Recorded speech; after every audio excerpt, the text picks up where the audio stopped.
महिलाएं घर की साफ सफाई कैसे रखें। कैसे आपको रखना है अपने घर को कि आपका घर वेल ऑर्गेनाइज लगे, हर चीजें आपको टाइम से मिल जाए। घर को साफ रखना किसको पसंद नहीं होता। आपको अगर घर की सफाई करना मुश्किल लगता है तो आज से आपको ये काम मुश्किल नहीं लगेगा, क्योंकि इस वीडियो में हम कुछ ऐसे टिप्स जानेंगे जिससे आपके घर की सफाई चुटकियों में हो जाएगी। घर को साफ सुथरा रखना किसको पसंद नहीं होता, हर किसी को अच्छा लगता है। एक पॉजिटिव वाइब सी आती है जब घर पूरा क्लीन हो जाता है, बाहर से सनलाइट आ रही होती है या विंडो वगैरह जब ओपन होती है तो बहुत अच्छी फीलिंग आती है, बहुत प्यारा घर लगता है। तो फ्रेंड्स, इस वीडियो में आप यही जानेंगे कि कैसे आपका घर बिखर जाता है और कैसे आप अपने घर को छोटे छोटे टिप्स फॉलो करके अपने घर को बहुत सुंदर, बहुत बिल्कुल वेल ऑर्गेनाइज कर सकते हैं। आप जल्दी से अपने घर की साफ सफाई तो कर लेती हैं लेकिन फिर से बिखर जाता है, तो आज से ये नहीं होगा। आप बस ये टिप्स जरूर फॉलो करें। सबसे पहले आपको रीजन जानना होगा कि घर बिखरता किस वजह से है। हम क्या करते हैं, एक रूम है उसमें टीवी भी देख रहे हैं, साथ में सब्जी भी कट कर रहे हैं, साथ में बच्चों के स्कूल से आने का टाइम हो गया है तो बच्चों ने वहीं पर बैग रख दिया है, कहीं पर ड्रेसेस निकाल कर रख दी है। इस वजह से हमारा पूरा घर फैला हुआ दिखता है। और जब एकदम से डोरबेल बज जाए कि घर में कोई आ रहा है तो फिर हमारी क्या हालत होती है ये हमसे बेहतर कोई नहीं जान सकता। तो फ्रेंड्स, आपको सबसे पहले इस बात का ध्यान रखना है कि आप एक ही रूम में सारे काम ना करें। लाइक टीवी भी देख रहे हैं, सब्जी भी कट कर रहे हैं, आप अपने किचन का काम किचन में ही करें। और बच्चों के लिए तो हर घर में मैं कहती हूँ कि एक अलग से रूम होना चाहिए या उनकी एक अलग से अलमीरा होनी चाहिए। लाइक वहां पर आपने बच्चे की कहीं पे टॉयज रख दिए हैं, वहीं पर आप बच्चों की ड्रेसेस रख दें, स्कूल ड्रेसेस रख दें, बुक्स वगैरह रख दें। एक छोटा सा एरिया बच्चों के लिए अपने घर में अलग से जरूर सेव करके रखें। फ्रेंड्स, होता क्या है, सबसे बड़ा घर फैलने का रीजन यही है कि हम चीजें उठा तो लेते हैं, उसको उसी जगह पर नहीं रखते हैं। सामान को अपनी जगह पर ना रखना ही एक बहुत बड़ा रीजन है कि पूरा घर फैल जाता है। और इससे सारी परेशानी किसको होती है, जो घर में मम्मीज होती हैं, जो मदर होती हैं, उनको सारी प्रॉब्लम्स होती है कि उन्हीं की ड्यूटी है वो हर चीज को अच्छे से रखे।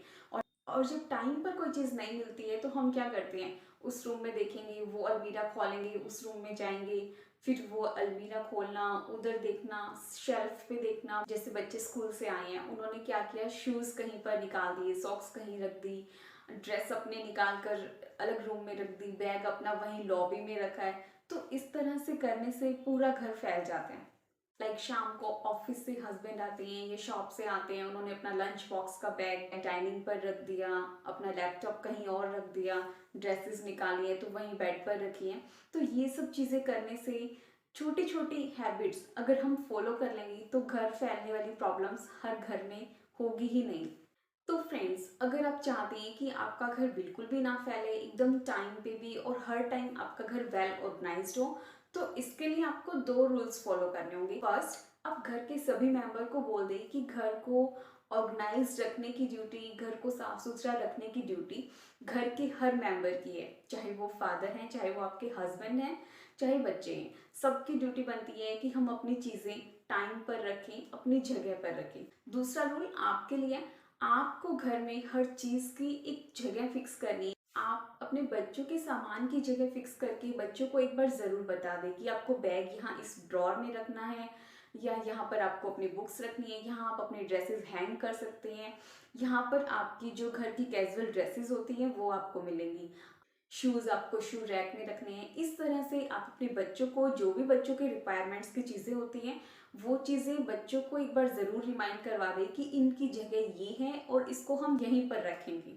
लाइक जो टॉयज हैं वो बच्चों के एक अलग बॉक्स में होने चाहिए, और बच्चों को बोलो आप जब भी लोगे आप यहीं से लोगे। खेलने के बाद ये नहीं कि आपका भी रूम पूरा फैला रहेगा। आप खेलने के बाद अपनी बास्केट में या अपना जो भी आपने बॉक्स बनाया हुआ है उसी में आपको सारे टॉयज रखने हैं।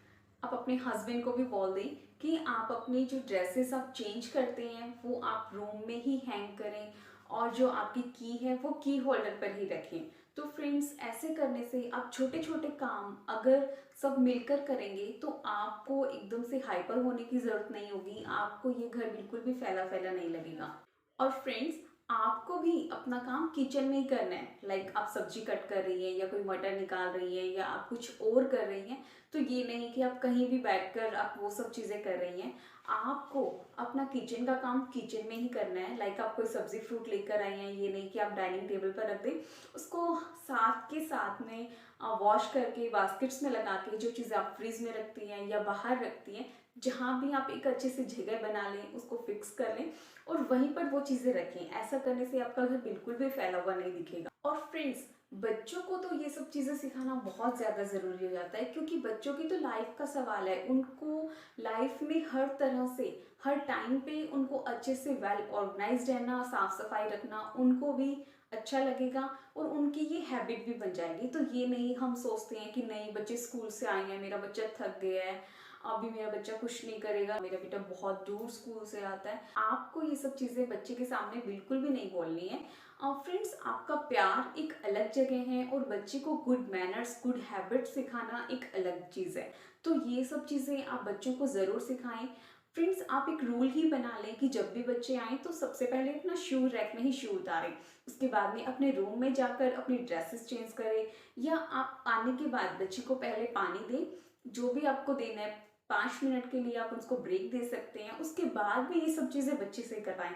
मदर क्या करती है, खुद उठाने लग जाएगी, कहीं से शूज़ उठा रही हैं, कहीं से सॉक्स उठा रही हैं, कहीं से पूछ रही हैं आई कार्ड कहाँ रखा, टाई बेल्ट कहाँ रखी।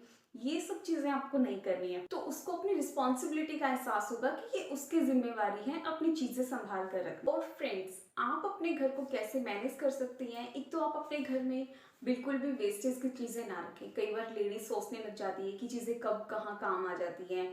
लाइक जो शैम्पू की बॉटल होती है, मॉइस्चराइज की बॉटल होती है, मेडिसिन्स की जो बॉटल्स होती हैं, संभाल संभाल कर एक बॉक्स में रख लेंगी। या जो डिस्पोजल्स, जो प्लेट्स वगैरह होती हैं, जिनमें कई बार हम मार्केट से, होटल से सब्जी वगैरह लेके आते हैं, वो सब चीज़ें हम भर के रख लेते हैं। लेकिन यूज़ तो कभी साल में 2 या 3 बार करना होता है और उसको बॉक्स भर भर के रख लेंगी। तो जो चीज़ें आप यूज़ नहीं करती हैं या जो चीज़ें आपको 2-3 साल में एक बार नीड पड़ती है, उसके लिए आपको पूरा स्पेस रखने की, मतलब पूरा भर के रखने की कोई ज़रूरत नहीं है। जो चीज़ें आप यूज़ नहीं करते उसको टाइम से निकालते रहे। न्यूज़पेपर हैं, बच्चों की एक्स्ट्रा बुक्स हैं, लाइक बच्चों के कपड़े हैं, पूरे छोटे हो गए हैं, बच्चे नहीं पहनते हैं, तो ये नहीं कि आप उसको अलमीरा में सजा कर रखें और ड्रेसेस रखने के लिए आपके पास स्पेस ही नहीं है। फिर हम कहते हैं कि घर छोटा पड़ गया, ड्रेसेस रखने की जगह नहीं है, अलमीरा नहीं है। तो ये सब चीज़ें ना करें। जो चीज़ें आपके रीयूजेबल नहीं हैं, जिसको आप दोबारा यूज़ नहीं कर सकते, तो फ्रेंड्स वो सब चीज़ें धीरे धीरे टाइम से निकालते रहें। बच्चों की ड्रेसेस हैं, टॉयज हैं, बुक्स हैं, आप किसी को भी दे दें, पढ़ने के लिए दे दें, किसी हेल्पफुल की मदद कर दें, तो इससे आपको भी अच्छा लगेगा और आपके घर में स्पेस भी हो जाएगा और आपको साफ सफाई भी कम रखनी पड़ेगी। और जो सबसे ज़्यादा हम लोग परेशान होते हैं वो ये कि आप एक लॉन्ड्री बास्केट रख लें। आप घर के हर मेंबर को बोल दें कि जो भी चीज़ उनको दोबारा रिपीट नहीं करनी है या जो दोबारा नहीं डालनी है, जो गंदा हो गया, जो वॉश करवानी है, वो उस लॉन्ड्री बास्केट में रख दें। लाइक बच्चे हैं तो बच्चे भी अपनी ड्रेसेस अगर वो गंदी हो गई हैं तो वो उनको लॉन्ड्री बास्केट में डाल दें, ताकि आप जब वॉश करें तो एक साथ सारे कपड़े वॉश हो जाए। ये नहीं कि आप कोई चीज़ किसी रूम से उठा कर ला रही हैं, कोई चीज़ किसी रूम से उठा कर ला रही हैं, ऐसा नहीं होना चाहिए। लॉन्ड्री बास्केट तो इजीली हर मार्केट में मिल जाती है, तो आप कहीं से भी ले सकती हैं, ज़्यादा कॉस्टली भी नहीं होती। अगर आप वो भी परचेज नहीं करना चाहती हैं तो कोई भी DIY बॉक्स बना लें। बहुत सारे लॉन्ड्री बॉक्सेस बनते हैं, जो भी कार्टून्स वगैरह होते हैं, जिसमें हम कोई जूसर, मिक्सर वगैरह ये सब चीज़ें लेके आते हैं, उसको रैप करके एक छोटा सा डस्टबिन और एक DIY बॉक्स बच्चों के रूम में ज़रूर रख दें। लाइक बच्चे ने कोई पेंसिल शार्प की है या कोई पेपर उन्होंने फेंकना है, थ्रो करना है, तो ये नहीं कि वो कभी बेड के किसी कोने में रखा हुआ है, कभी कहीं रखा हुआ है, ऐसा नहीं होना चाहिए। उनको बोलें कि आप जो भी चीज़ें आपको वेस्टेज लगती है वो सब आप इसमें रख दें। छोटे छोटे काम आप बच्चों से करवाकर मेंटली रिलैक्स फील करती हैं, आपको फालतू की जो भाग दौड़ होती है वो नहीं करनी पड़ती है। तो ये चीज़ें आप अपने बच्चों को ज़रूर सिखाएं। और रात को सोने से पहले जो किचन का काम होता है, जो किचन में बर्तन क्लीन करके सोना है, कुछ देर पहले अगर आप जल्दी खाना खा लेते हैं तो बर्तन को क्लीन करके उनको रैक में लगा कर ही सोएं, ताकि आप जब सुबह उठें और किचन में जाएं तो आपको किचन बिल्कुल क्लीन मिलना चाहिए। इस तरह से अगर आप ये कुछ छोटे छोटे टिप्स को फॉलो करेंगी तो आप खुद को रिलैक्स फील करेंगी। और जो आपका बेडरूम है उसमें भी चीज़ें कहीं कहीं फैली हुई नहीं होनी चाहिए। लाइक आपने ड्रेस चेंज की है तो ये नहीं कि चेयर पे रखी है या कहीं पर बेड पर ही रखी है, आप ऐसे सो गए हैं। जो चीज़ें आपने ड्रेस चेंज की है आप उसको साइड में हैंग कर सकते हैं। आप वो चीज़ें ना थोड़ा सा ऑर्गेनाइज करके सोएं, लाइक आपने हैंग कर दिया कहीं पर या XYZ जो भी होता है। आप जब रात को सोने से पहले बेडरूम को हल्का सा क्लीन करके सोएंगे तो सुबह उठकर आपको साफ सफाई करने में इतनी प्रॉब्लम नहीं आएंगी। फ्रेंड्स, आप एक रूम और बना सकती हैं, एक रूम और डेली किचन। जब आप ये चीजें करेंगी कि आपको एक दिन में एक रूम अच्छे से क्लीन करना है, एक बार पूरे रूम में नजर घुमा लें कि कहाँ पर क्या चीज टाइम पर नहीं रखी गई है, लाइक कोई मेडिसिन बॉक्स है। फ्रेंड्स, जब आप एक ये छोटा सा रूल फॉलो करेंगे कि आपको एक दिन में एक रूम अच्छे से क्लीन करना है और किचन, तो आपके घर की जो साफ सफाई करना आपको बहुत ही इजी लगेगा। बच्चों को बोले कि वो चीजें अपनी जगह पर रखें, में वन डे आप खुद से कर दें ताकि सब चीजें अच्छे से सेट हो। ये नहीं कि बच्चों ने एक ड्रेस निकाली और पूरे कपड़े बाहर आ गए, इस तरह से नहीं होना चाहिए। तो आप जब एक बार हफ्ते में एक बार सेट कर देंगी तो इससे बच्चों को भी दिक्कत नहीं आएगी। Thank you friends watching for this video. आपको ये वीडियो कैसा लगा मुझे कमेंट्स करके जरूर बताएं। अभी तक आपने चैनल को सब्सक्राइब नहीं किया है तो प्लीज जरूर कर लें, बेल आइकन को जरूर दबा दें ताकि जब भी न्यू वीडियो अपलोड हो तो आप तक नोटिफिकेशन जरूर पहुंच जाए। Thank you.